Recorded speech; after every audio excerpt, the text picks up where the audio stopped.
All right. This is in chronological order, the last video we were doing. There you go. So we are on Reserve 2016 Kiona Red Mountain Reserve. All right, so Cool. Let's talk about wine geography. Here we go. Okay, so in the U.S., we think about wines. We tend to think about wines by grape. You go to the store, there's like the Merlot section, the Cabernet section, the Riesling section. People think about wines by cultivar. They say, Right. I like Pinot Noir, and I don't like Cabernet Franc, Sure. right? That's how people in the United States classify and think about wine. There's nothing intrinsically wrong with that, other than that literally every other wine drinking population and winemaking region in the world, they think about and classify wines differently. They classify wines geographically. Sense of place, right? Right. So you don't buy sparkling Chardonnay, you buy Champagne. Right. You don't buy Sangiovese, you buy Chianti, right? You don't buy Cabernet Blend, you buy Left Bank Bordeaux. These are all places on a map. And you just kind of have to know that those places produce wines in a certain style.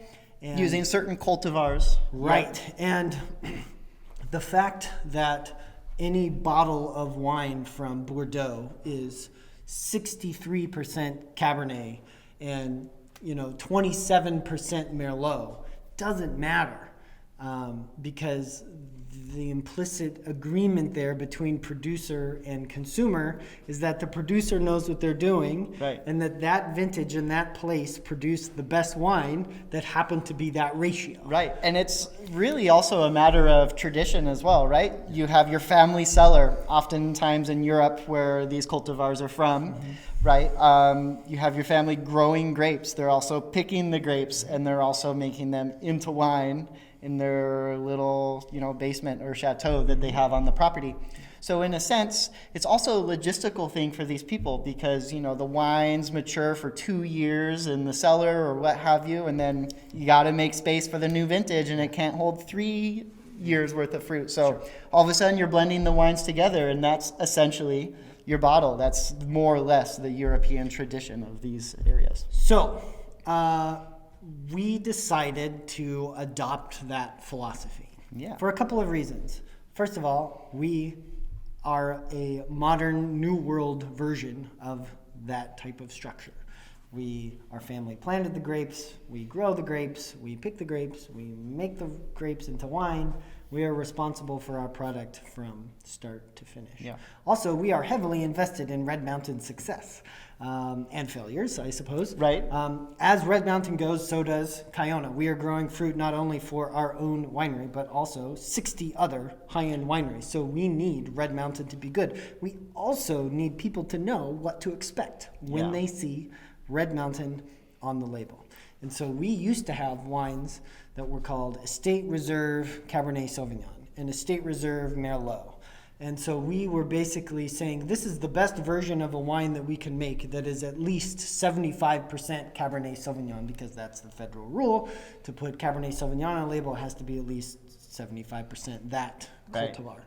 So what happens when the very best wine that you can make in a given vintage is 72% Cabernet? Right, and it's outside of the legal definition of how you can sell it. Right. You've got a problem. Sure. Right? So you Yeah, there you can go. do a little splishy splashy and put a little more Cabernet in there to hit that somewhat arbitrary 75% level and release a wine that wouldn't be as good as it could have been if it had been 72% Cabernet. Exactly. Or you can, fudge your paperwork and hope that the feds don't come knocking. Exactly. Right? And so instead of doing that, kind of as a mental exercise, we discontinued all of those reserve level wines that were designated varietally and use that material to blend one wine, this wine, Estate Red Mountain Reserve. Exactly. I think this is a good opportunity to talk about that 25-75 law again, because this is really in line with our ethos at Kiona Vineyards and Winery. Our reserve is. It is a very judicial, very complex blend of 5 or 6 different cultivars on the years that we make it. It comes from a lot of individual lots on the mountain in a combination of new and neutral oak that are all tasted very surely barrel by barrel. If we consider that in the context of the law, which allows other single varietal bottlings to have up to 25% other cultivar from the same year. Right. Let's clarify that real fast. Yes. So if you want to call something Merlot, it can be 75% Merlot and 25% other. Right, and that law exists because we, including legislatures who talk with winemakers and vine growers, understand that good wines are blended wines. Even if I'm making a Cabernet that's 100% Cabernet, I'm still choosing individual barrels, maybe from different lots. They each have their own traits. That's why the law exists, is because it affords you topping wine when you lose it over time in the barrel, and to really just have the tools available to finish a wine in the best way it could be. Right. So if we zoom out another level from the macro sense, here we are ditching the single cultivar designation. Mm-hmm. In place of a wine that's really meant to be the best red wine we can make that exemplifies our sense of place. So you have to think about, like, what is the blending criteria, right? So when we're talking about Cabernet Sauvignon, we're saying what is the very best wine that we could make in a given vintage that is at least 75% Cabernet Sauvignon. Right. That's your blending criteria.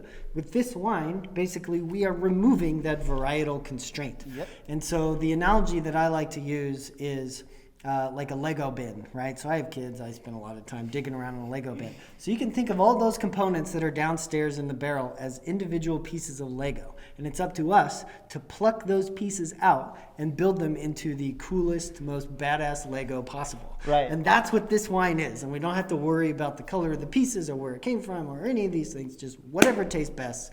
That's right. What we use and to make the wine. And it changes every year that we make Reserve. It's almost always Cabernet driven, but it doesn't have to be. Doesn't have to be. The next version we make could be Merlot driven. Merlot. Yeah. There's no recipe. There's no formula. It's what the vintage gives us with the 272 acres that we have, and the winemaking that takes place over those 2 or 3 years in the intervening time, and then we build that into the best wine that we think we can. That's exactly right. And if I guess I only had one opportunity to pour a wine for someone to show them what Kiona Vineyards is about, it would be this wine. It's resume wine. It's resume wine. It's beautiful and layered and dense. As a 2016, it's also coming right into its awesome prime drinking window for how I like my wines. Really fresh, just with a proper touch of maturity on it. And I hope you enjoy this wine, because we certainly do. It's the wine that we exist to make. Yeah. Like, if I could say we're going to make one wine, dollars and cents aside, like, what's the one wine that we're going to make from, like, philosophy, everything, this is our definitive wine. Excellent. Yeah. Thank you. All right. Enjoy your release.